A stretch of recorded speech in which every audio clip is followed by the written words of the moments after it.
Al oír su nombre, todos los reyes de Europa temblaban. Llevó a su ejército desde las arenas de Arabia hasta las puertas de Viena. Sus triunfos arquitectónicos fueron la envidia de la Europa del Renacimiento. Podía matar 1000 hombres y escribir después un poema de amor a su mujer. Pero su sabiduría y su voluntad de hierro se tambalearon ante los encantos de una esclava. Esta es la tragedia de Solimán el Magnífico. En 1553, en lo que ahora es Turquía, un rey libraba 2 batallas. Una contra otro ejército, la otra contra su conciencia. El resultado de la segunda batalla resultaría más decisivo porque la conciencia no pertenecía a un simple rey, sino al gran sultán otomano Solimán el Magnífico. Su vasto imperio abarcaba 3 continentes, pero Solimán se preocupaba por su reino. El problema no radicaba en el campo de batalla, sino en su propio hogar. El príncipe Mustafa era el más brillante de los hijos de Solimán y el favorito del ejército. Casi todos esperaban que él fuera el siguiente sultán a la muerte de su padre, lo mismo que el propio Mustafa.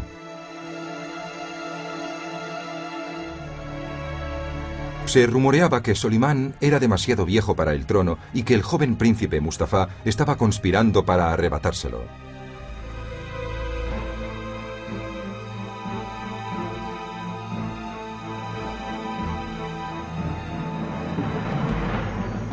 Solimán pidió a su hijo que se reuniera con él. Mustafa había oído también los rumores y debatió con su propia conciencia si era mejor evitar a su padre y confirmar sus dudas, u obedecer y arriesgar la vida.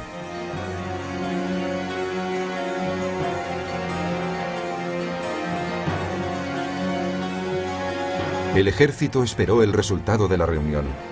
¿Un encuentro familiar o un encuentro que acabaría manchado de sangre?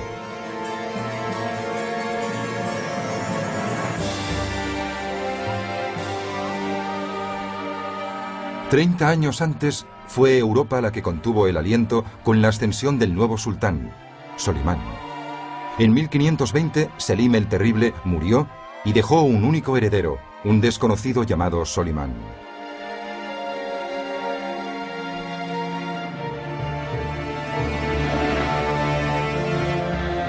El padre reinó solo 8 años, 8 sangrientos años. Mató a tantos súbditos que recibió el nombre de Selim el Cruel. En la guerra mató a tantos que sus enemigos creían que era el demonio encarnado. El temor y la curiosidad convocaron a hombres de todas las naciones al palacio de Topkapi para rendir homenaje al hijo coronado.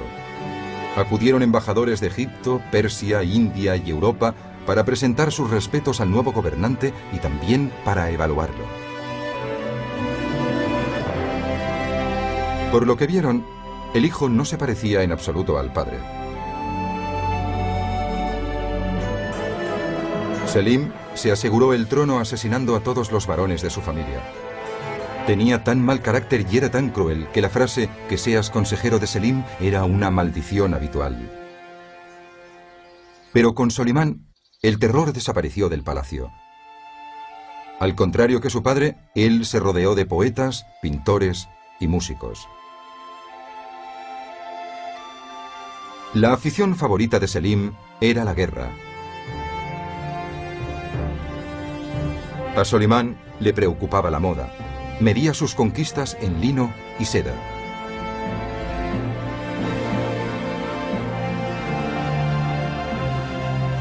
Selim profería amenazas coléricas contra sus enemigos al otro lado de las fronteras orientales y occidentales y las cumplía sin piedad.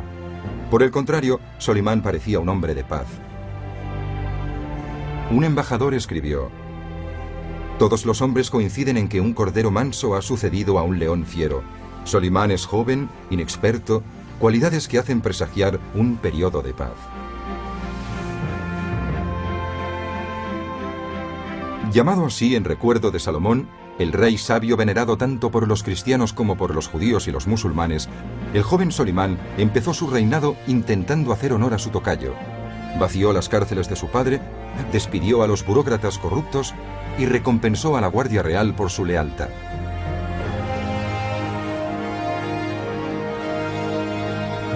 Parecía que con Solimán la vida iba a ser justa, pacífica y aburrida.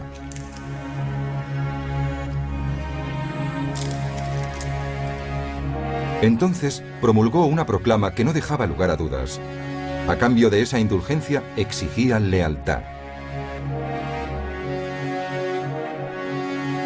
Con la creencia de que de todos los males los conocidos son los menores, exigió a todos y cada uno de los súbditos de sus vastas y remotas tierras que le declararan fidelidad. Los que tardaron en contestar fueron declarados enemigos suyos. Mi precepto supremo, decretó Solimán, tan ineludible como el destino, es que ricos y pobres, ciudades y pueblos, súbditos y tributarios deben apresurarse a obedecer. Quienes se demoren sufrirán la pena máxima. La proclama obtuvo el efecto deseado.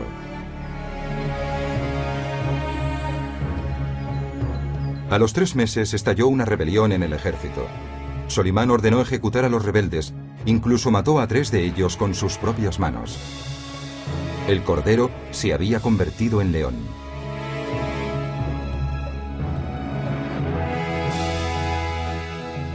Poco después, el gobernador de Siria se rebeló contra el imperio. Solimán mandó decapitar a los cabecillas y quiso recibir prueba de ello personalmente.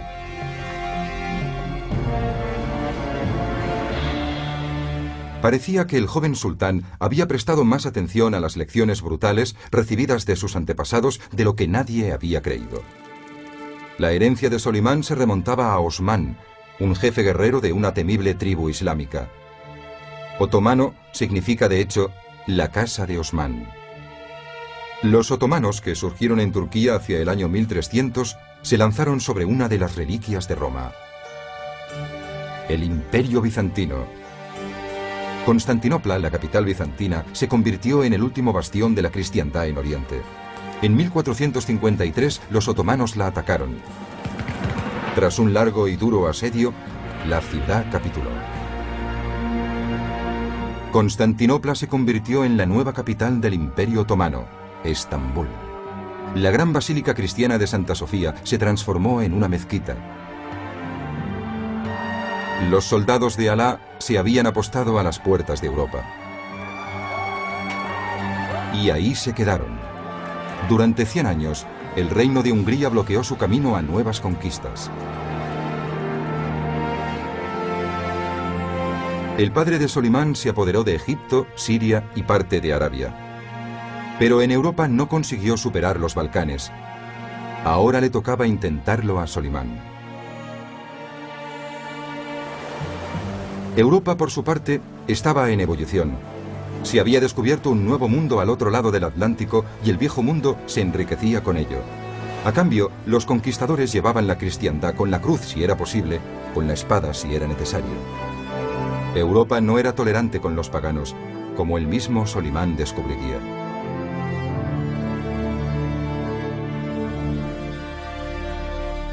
En 1521 mandó un embajador a Hungría para exigir tributo.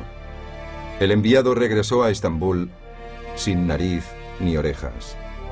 Solimán, indignado, decidió vengarse, aniquilando Belgrado a modo de represalia. Si el río Danubio era la gran autopista de Europa, Belgrado era el peaje.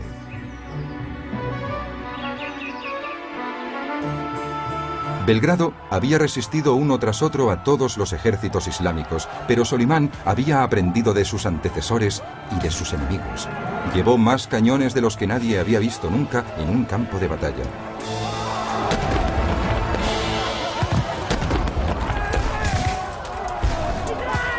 Cuando los antepasados de Solimán fracasaron en la conquista de Belgrado, Europa dio por sentado que la ciudad era inexpugnable.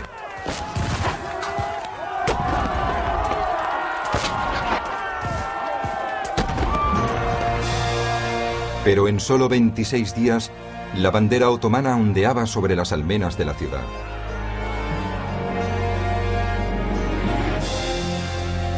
El sultán había derribado la puerta de Europa.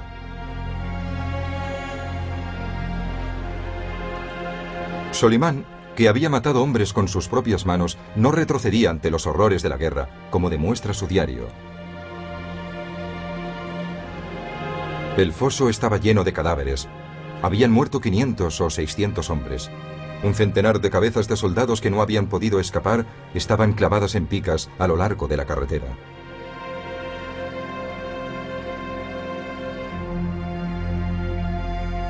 Un año después, Solimán lanzó una nueva campaña contra los caballeros hospitalarios de San Juan en la isla de Rodas.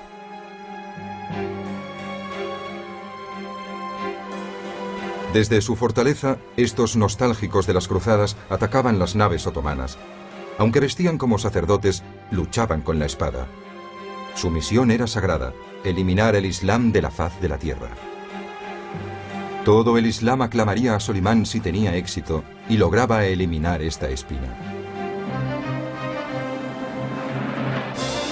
Solimán desembarcó 100.000 hombres y más de 100 cañones en Rodas y se dirigió con su ejército hasta las murallas mismas de la ciudadela. Medio siglo antes, Mehmed el Conquistador no había logrado hacerse con Rodas. Solimán podría triunfar donde Mehmed había fracasado, pero sabía que el precio sería alto.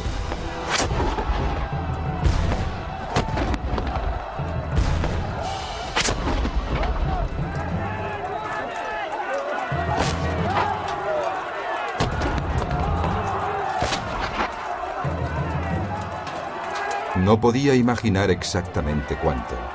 50.000 otomanos, la mitad de su fuerza, cayeron en el transcurso de un sitio que se alargó 6 meses.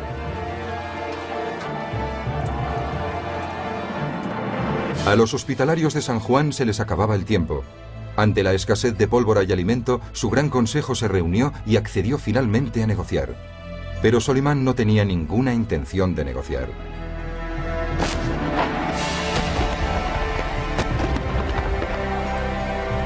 ¿Rendición incondicional? ¿O no perdonaría la vida ni siquiera a los gatos? Los orgullosos caballeros finalmente se rindieron, con los estandartes ondeando, y Solimán perdonó la vida a los últimos cruzados.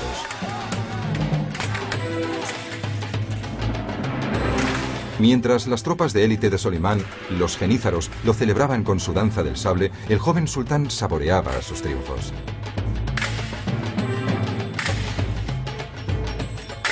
Sultán, desde hacía solo 2 años y sin haber cumplido aún los 30, había tomado la fortaleza de Belgrado, derrotado a un ejército cruzado y obtenido el control de la mitad del Mediterráneo. El mundo musulmán lo aclamó como a su nuevo conquistador y salvador terrenal. El mundo cristiano tembló, conocedor de que lo peor estaba aún por llegar. El propio Solimán no podía saber lo alto que podía llegar, ni lo dura que sería la caída.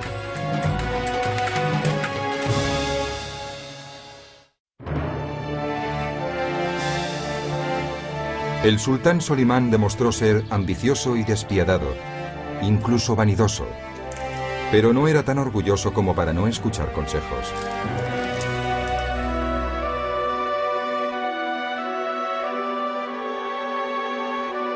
Solimán depositó más confianza en sus consejeros que ningún otro sultán antes que él. El más próximo era extranjero, cristiano y esclavo. Era su amigo de la infancia, Ibrahim. De paje de Solimán, Ibrahim pasó a ser administrador, diplomático, general, cuñado y por último, gran visir, el equivalente de un primer ministro.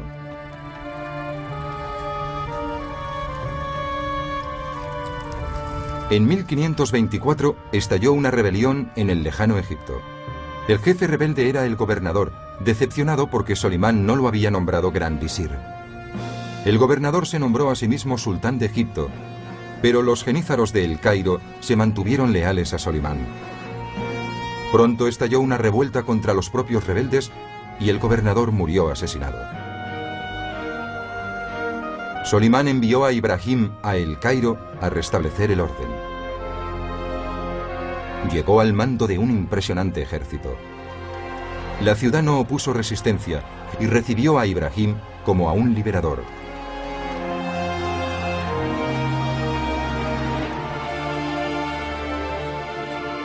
En nombre de Solimán, Ibrahim se instaló en el palacio del gobernador. Promulgó leyes que significaron la paz, redujo los impuestos, liberó prisioneros y, para no correr riesgos, ejecutó a los cabecillas de la rebelión. De vuelta a Estambul, Solimán ensalzó los triunfos y la lealtad de su querido Ibrahim. Colmó de alabanzas e incluso dio más poder a su gran visir.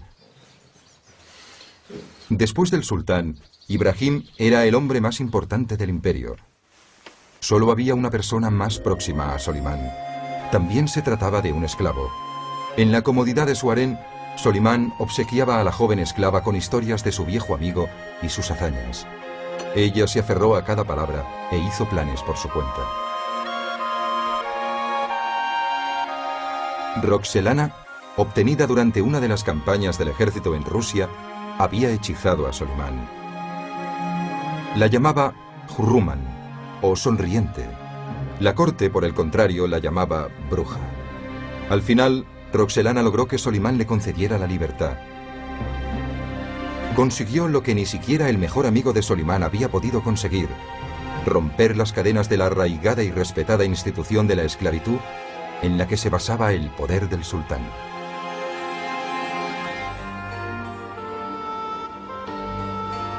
Según Maquiavelo, que vivió a 2 imperios de distancia, el Imperio Otomano estaba gobernado por un hombre. Todos los demás eran siervos suyos. Aún así, Solimán no podía gobernar solo el imperio más grande del mundo. Hasta un sultán tiene que delegar su autoridad. Era una paradoja que desconcertaría al mundo durante siglos. La inmensa mayoría de quienes ejercían el poder en nombre del sultán eran esclavos. Raptados desde niños e inmersos en un ambiente de veneración hacia el emperador, aprendían pronto que sus oportunidades para mejorar su estado eran superiores a las de los ciudadanos otomanos y sus compatriotas. Los que eran luchadores formaban la columna vertebral del ejército de mayor prestigio de Europa y la mejor arma del imperio, los legendarios genízaros. El sultán recaudaba un impuesto en todos los hogares cristianos situados dentro de las fronteras del imperio. El pago, uno de sus hijos. Los muchachos cristianos llevados a Topkapi como propiedad personal del sultán aprendían a ser soldados de Alá. Mientras los nobles, con condiciones para ello o no, dirigían los ejércitos europeos, los genízaros lograban los ascensos según sus méritos. Un esclavo podía llegar a ser general, una graduación que en su país de origen solo podía soñarla. El resultado de este sistema era la fuerza armada más fuerte y más leal del mundo. Sentían tal devoción por el sultán que, según se decía, podía conducir a 10.000 hombres con un hilo. Y el hilo que Solimán tenía en la mano parecía muy atrayente.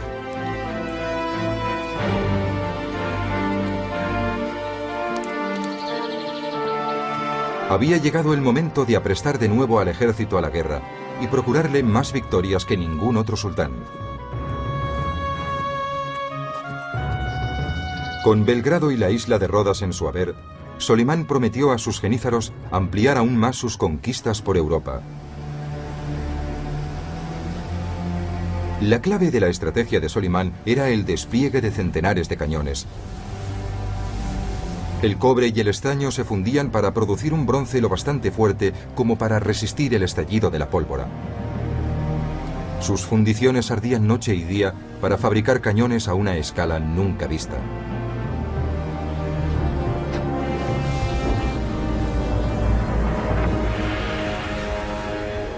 Y Solimán tenía intención de dirigirlos contra hombres, no contra murallas. Su táctica no era nueva, pero nadie había usado nunca la artillería contra la infantería para obtener la victoria.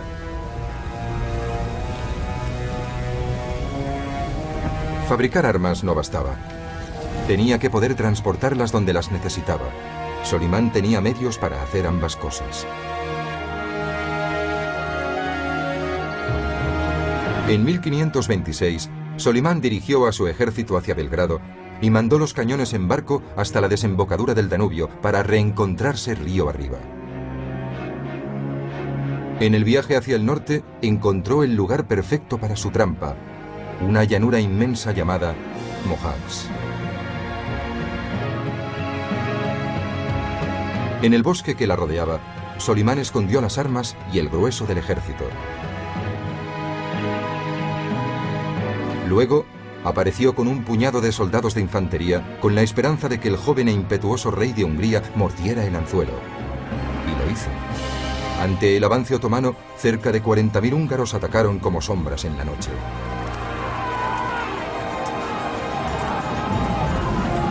Los jinetes cristianos destrozaron con facilidad la línea otomana.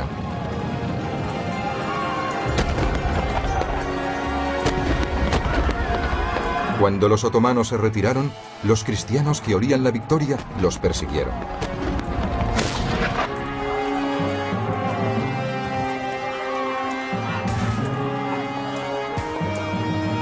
Solimán estaba casi atrapado cuando los húngaros le cortaron el paso a unos 200 metros de sus posiciones.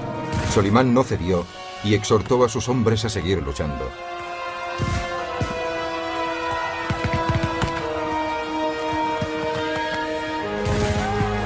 El fuego cruzado de 300 cañones, a derecha e izquierda, alcanzó a los húngaros y los despedazó.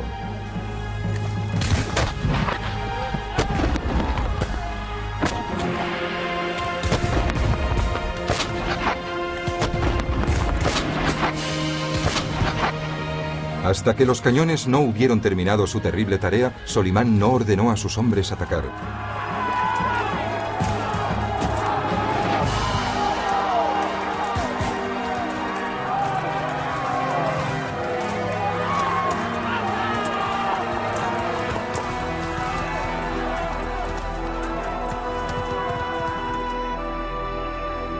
En 2 horas, la batalla había terminado. Los historiadores islámicos escribirían sobre la victoria. Ningún sultán ha obtenido un triunfo parecido. 2000 cabezas se amontonaban fuera de la tienda de Solimán. Más de 30.000 húngaros yacían muertos.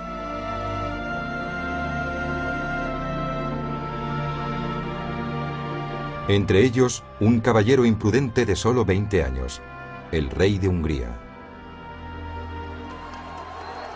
Los nobles húngaros supervivientes no tuvieron más remedio que someterse a su nuevo soberano, Solimán.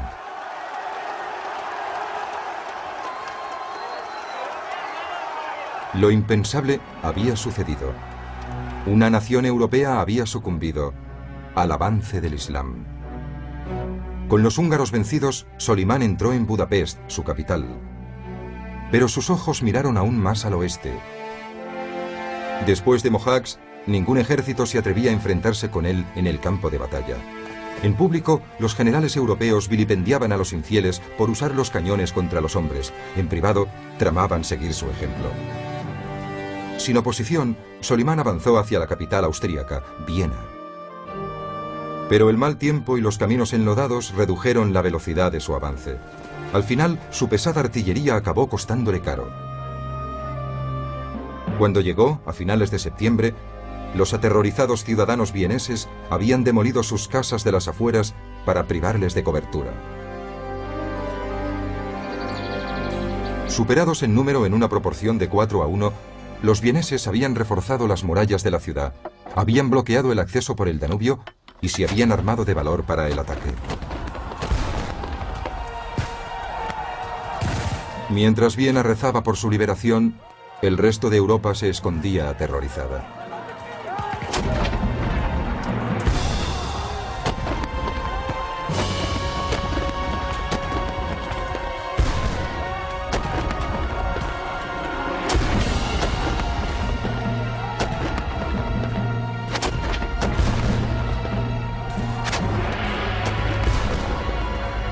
Durante 17 días el asedio continuó.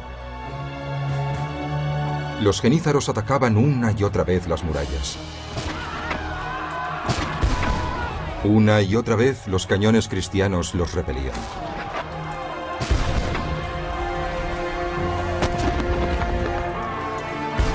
Como la lluvia y el barro habían impedido a Solimán transportar sus pesadas armas, en su lugar tuvo que confiar en sus ingenieros.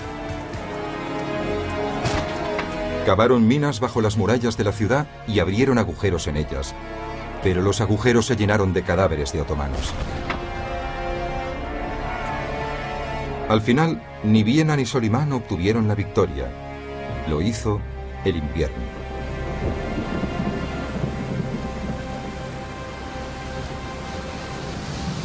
Solimán regresó a casa con su ejército aterido y empapado, abandonando Viena de momento. Hungría era suya. Viena podía esperar hasta la primavera. Estambul exaltó el regreso de su triunfante sultán. A lo largo de las décadas siguientes, Europa se escondería siempre tras esa misma mortaja invernal, a la espera de que la cólera de Solimán despertara por primavera.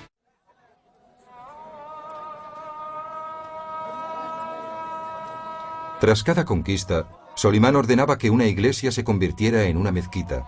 En ella daba gracias a Alá por sus victorias.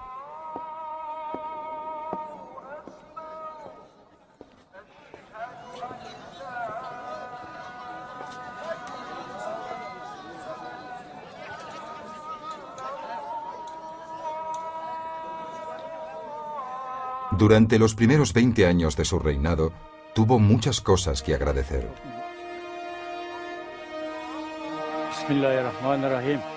En la década de 1540, Solimán reunió tantos títulos como reinos poseía.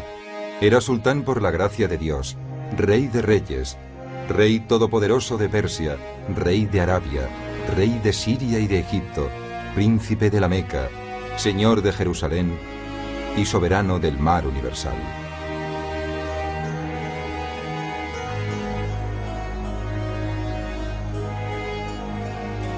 Su imperio se extendía de Bagdad a Budapest, de Austria a Argelia. Solo una parte de sus súbditos era musulmana. El resto eran judíos, católicos romanos, ortodoxos griegos, protestantes. Como único caso entre los soberanos de Europa, Solimán permitió conservar su fe a los ciudadanos de los territorios conquistados.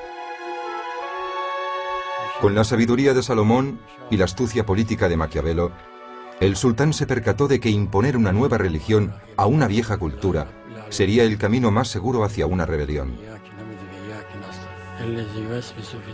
Por esto tomó su decisión. Mientras contara con su lealtad, ellos podrían hacer lo que quisieran con su alma. Pero no había ningún código que gobernara poblaciones tan dispares. Solimán necesitaba leyes lo bastante grandes como el dios de los musulmanes, pero que no ofendieran a los otros dioses. Fue incluso más allá.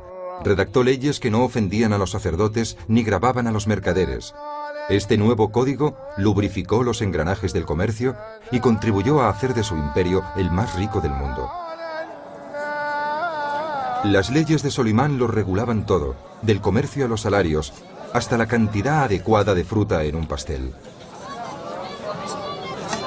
En el Gran Bazar de Estambul, el más grande del mundo, un vendedor deshonesto se arriesgaba a ser flagelado en público.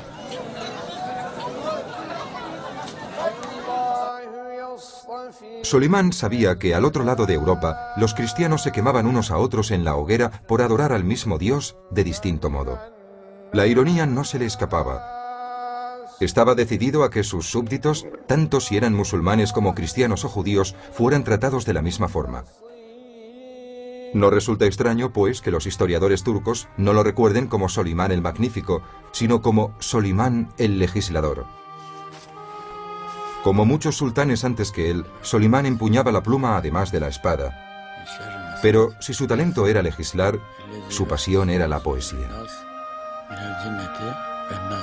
Demostró ser un generoso mecenas literario y durante su reinado la poesía otomana alcanzó su apogeo. El mismo Solimán escribió más poemas que ningún otro sultán, decenas de ellos dedicados a su esposa. Roxelana, que ya se había ganado su corazón, iba a gobernar también su mente. Pronto aprendió que la vida en Topkapi se regía según los caprichos de Solimán. Otras esposas habían llegado y se habían ido. La devoción de Solimán por ella jamás había flaqueado, pero no estaba dispuesta a correr ningún riesgo.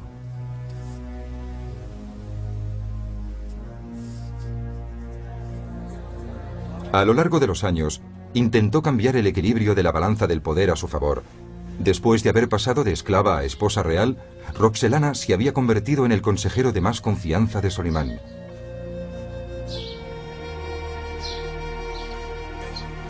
Su consejo era interesado. Sugirió que a Ibrahim, el segundo hombre más poderoso del imperio, el poder se le había subido a la cabeza. Era cierto que en el Cairo, Ibrahim se portaba como si fuera el sultán. En Estambul incluso se había conferido un título que implícitamente lo elevaba al rango de sultán. Pero no se puede considerar que el orgullo sea un pecado mortal, así que Roxelana tuvo que inventarse uno. Bajo el reinado tolerante de Solimán, Ibrahim había reunido una colección de arte cristiano. Sin duda, Alá, por no decir Solimán, consideraría intolerable a ese dios rival. Una mañana de 1536, el equilibrio del poder en Topkapi cambió para siempre. Al amanecer, los sirvientes empezaban a moverse por el palacio cuando se llevaron una desagradable sorpresa. En la habitación del gran visir, junto a la de Solimán, vieron señales de lucha. Encontraron sangre en la ropa de la cama y después el arma, la cuerda de un arco. El método habitual para estrangular a alguien. Encontraron el cadáver fuera del recinto, totalmente desnudo, como exigía la tradición cuando un poderoso había caído en desgracia.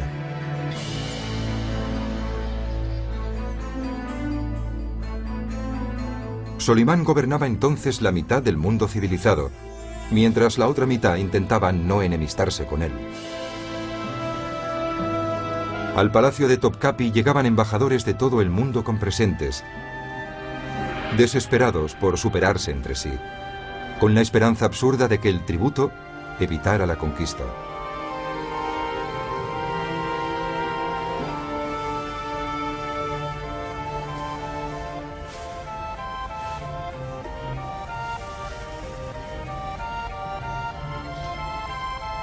Un turbado sultán tenía la deferencia de aceptar estos regalos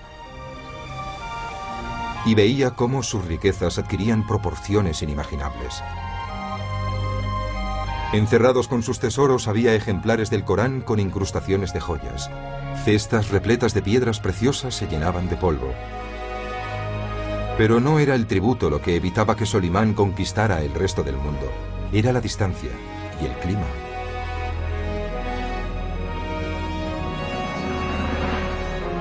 En la década de 1540 había desplazado las fronteras de su imperio hasta el centro de Europa, el norte de África y Persia. Poseía prácticamente todo el Mediterráneo, pero no podía avanzar más. Sus soldados solo podían combatir cuando el tiempo lo permitía. Como se negaba a que su ejército pasara el invierno tan lejos de su capital, Solimán regresaba cada otoño a Estambul. Solo podía conquistar las tierras que podía cruzar antes de la caída de las hojas, y nada más. No había sido fácil definir la frontera con Europa entre Budapest y Viena.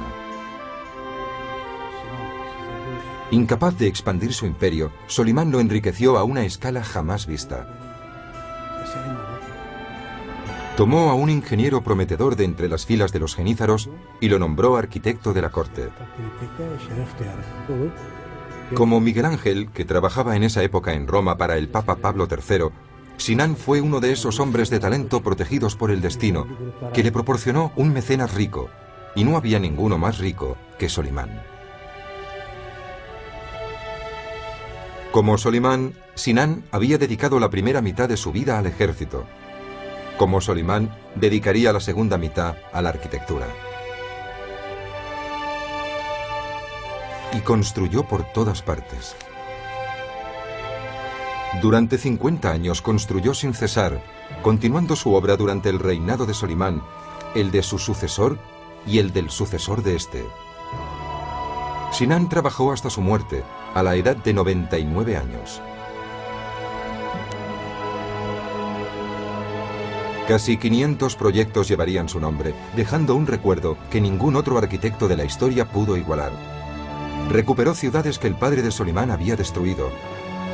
Construyó carreteras y puentes, fuentes y estadios, albergues y mausoleos.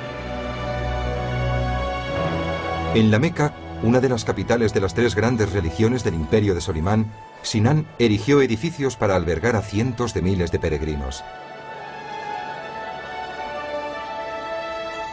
En Jerusalén reconstruyó las murallas de la ciudad y restauró la cúpula de la roca, el templo erigido sobre el lugar donde, según se dice, Mahoma ascendió a los cielos. Fuera de Estambul, Sinán construyó un acueducto tan espléndido como cualquiera de los que construyeron los romanos.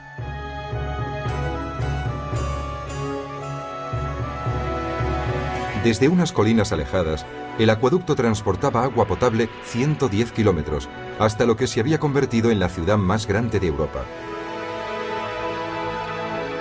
Grande fue el beneficio que Estambul obtuvo de la pasión constructora de Solimán. Con Sinán, el paisaje de la ciudad se transformó.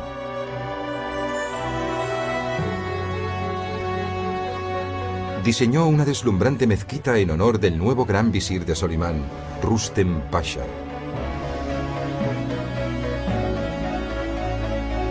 La mezquita estaba totalmente decorada con 100.000 de los famosos azulejos blancos y azules de la ciudad turca de Iznik. Nadie había prodigado nunca tal esplendor al interior de una mezquita. En ella, Sinán rindió tributo a Alá y alardeó de la riqueza del imperio con la misma claridad que si hubiese tapizado las paredes con dinero.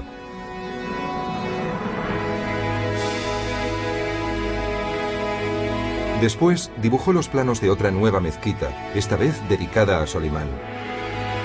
Este edificio iba a ser como la coronación de tan beneficiosa asociación. Las obras se iniciaron en 1550, 4 años después de que Miguel Ángel empezara la cúpula de San Pedro. Sinán trabajaba sin presupuesto. Para Solimán, el dinero no era ningún problema. El proyecto fue la obra de un genio. El techo estaba formado por 4 cúpulas, que soportaban juntas una quinta cúpula central a 45 metros de altura. Sinán quería demostrar que los arquitectos otomanos podían igualar cualquier cosa que los europeos construyeran, y lo logró. El mecenazgo de Solimán proporcionó al arquitecto imperial mano de obra y recursos ilimitados. Tardó solo 7 años en trasladar su obra maestra del papel a la piedra. Miguel Ángel trabajaría 7 años más en San Pedro. La mezquita de Solimán es mucho más que un mero lugar de culto. Es una maravilla del urbanismo. En un área de 2,5 kilómetros cuadrados se extienden hospitales, baños, facultades de medicina, ciencias y derecho. Y como correspondía, la estructura más alta de la ciudad se erigió en la colina más elevada de Estambul. Cuando mostraron la mezquita a unos visitantes de Roma, uno de ellos escribió: «En ninguna parte puede encontrarse tanta belleza, externa e interna, junta».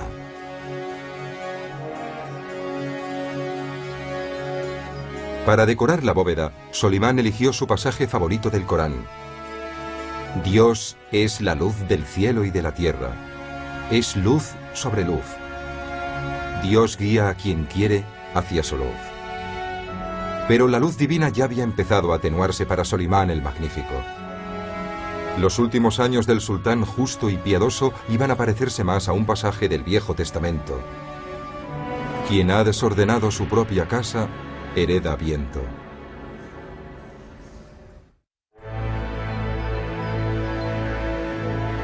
En el Imperio Otomano, pocos sultanes reinaron más de 20 años. En 1552, Solimán había ocupado el trono más de 30 años. ¿Quién iba a sucederlo? Sus hijos estaban impacientes y nerviosos. Según la tradición, cuando el sultán fallecía, su descendencia luchaba por el trono hasta que había un vencedor.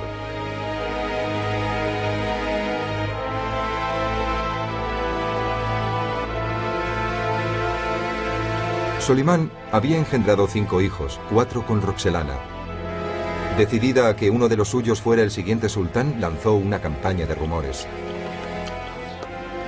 No era solo el poder lo que estaba en juego. Si fracasaba, ella y sus hijos podían perder la vida.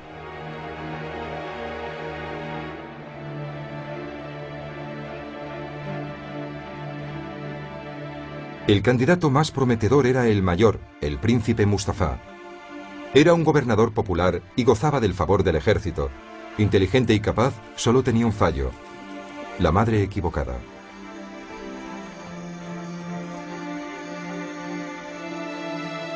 Roxelana sabía que Mustafa quería el trono, pero tergiversó los hechos ante Solimán y hábilmente convirtió su ambición en traición.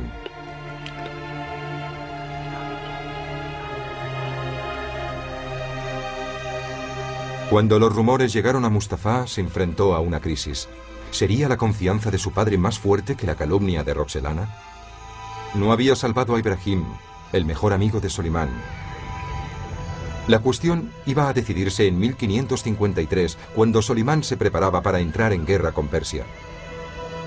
Después de todas las mentiras sobre Mustafa, llegó a los oídos del sultán la mayor de todas. Le dijeron que su hijo conspiraba con los persas para derrocarlo. Solimán pidió al príncipe que se uniera con él en la campaña.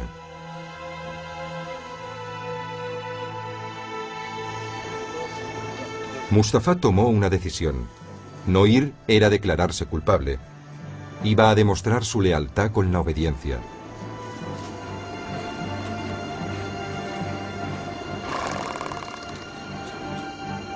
Mientras el ejército esperaba ansioso, Mustafa cayó en una trampa.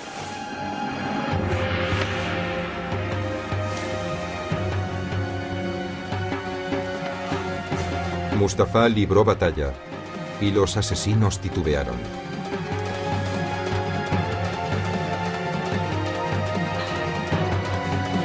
Furioso por la demora, Solimán ordenó a sus hombres que acabaran el trabajo.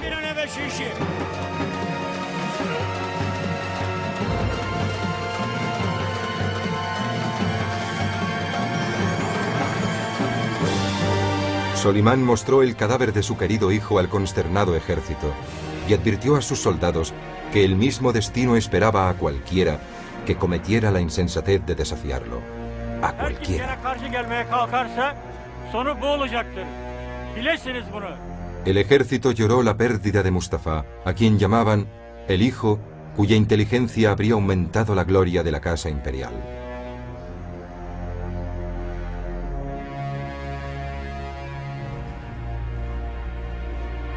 Pero la matanza no se detuvo ahí. Los asesinos acabaron también con la vida del hijo pequeño de Mustafa. Entonces, afligido de dolor, uno de los hijos de Roxelana se suicidó. La casa de Solimán estaba bañada de sangre.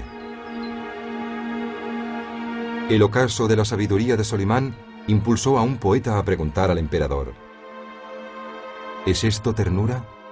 ¿Matar a alguien tan querido por vos como Mustafa? Lo matasteis engañado por una mentira. ¿Dónde está la verdad en todo esto? Derramasteis su sangre.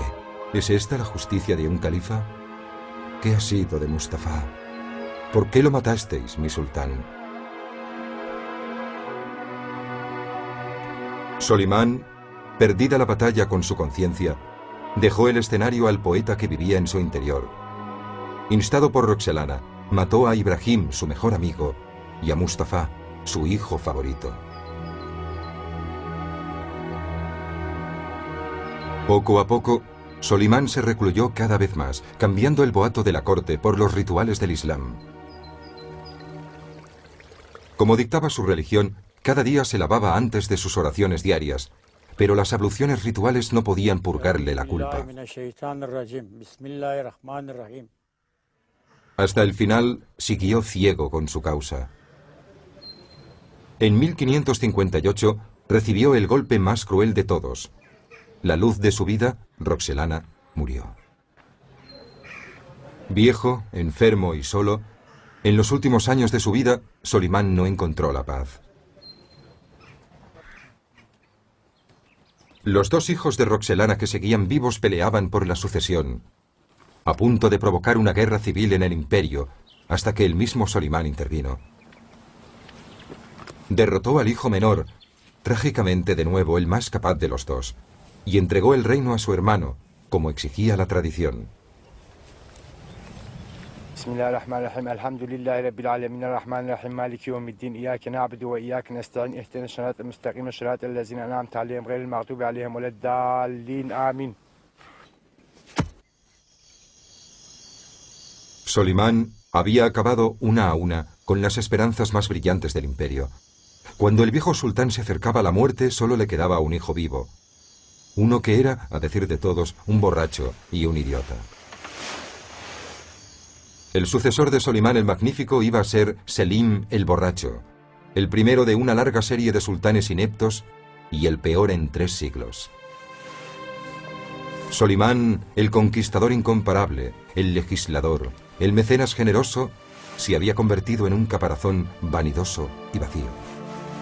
Empezó incluso a ir maquillado en las contadas ocasiones en que aparecía en público. Su pueblo todavía lo recordaba por sus extraordinarias campañas de conquista, pero llevaba más de una década sin ver el campo de batalla cuando le fue impuesta una 13ª campaña. Durante 40 años, el gobierno de su gran conquista europea, Hungría, estaba en manos de un títere elegido por él mismo. Pero en 1564 los austríacos instalaron en el trono a un nuevo rey y enviaron a Solimán una advertencia. Iban a recuperar Hungría. Como represalia, los genízaros sitiaron la ciudad de Sejitbar. Solimán, con 72 años de edad, decidió mandarlos en persona.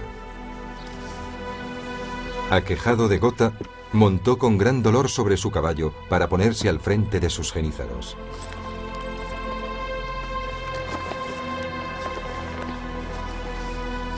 Pero la 13ª victoria iba a escapársele de las manos.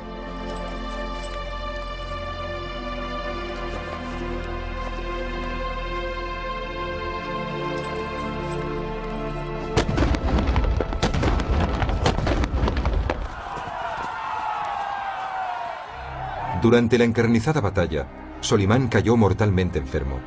Falleció 2 días antes de que su ejército tomara la fortaleza.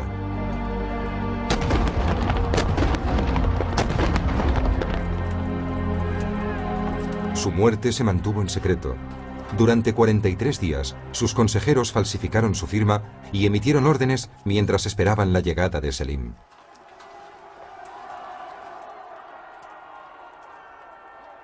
Solimán ya había preparado su legado.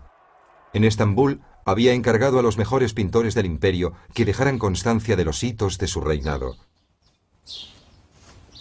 El resultado fue uno de los ejemplos más magníficos de arte islámico. En su conjunto, el cuadro detallaba los grandes acontecimientos de una vida memorable y paradójica. Durante 50 años gobernó el imperio más grande de la época, pero permitió que una joven del harén gobernara su corazón. Se mantuvo firme frente a los mejores ejércitos que se le enfrentaron, pero mandó a unos asesinos acabar con su mejor amigo y su hijo. Impuso respeto a los reyes cristianos y suscitó el desprecio de sus propios poetas islámicos. Convirtió el palacio de Topkapi en una de las cortes más ricas del mundo y dilapidó los frutos de su legado. Reconoció y cultivó el talento artístico como ningún otro sultán antes o después que él, pero no supo reconocer la traición en su propia casa. El corazón de Solimán fue enterrado en Hungría, en Mohacs, el escenario de su mayor victoria. Su cuerpo recibió sepultura en la gran mezquita que lleva su nombre. Su legado permanece tan grande y trágico como su vida. Sus huellas artísticas y legislativas todavía perduran en el mundo. Nadie se elevó tan alto como Solimán el Magnífico.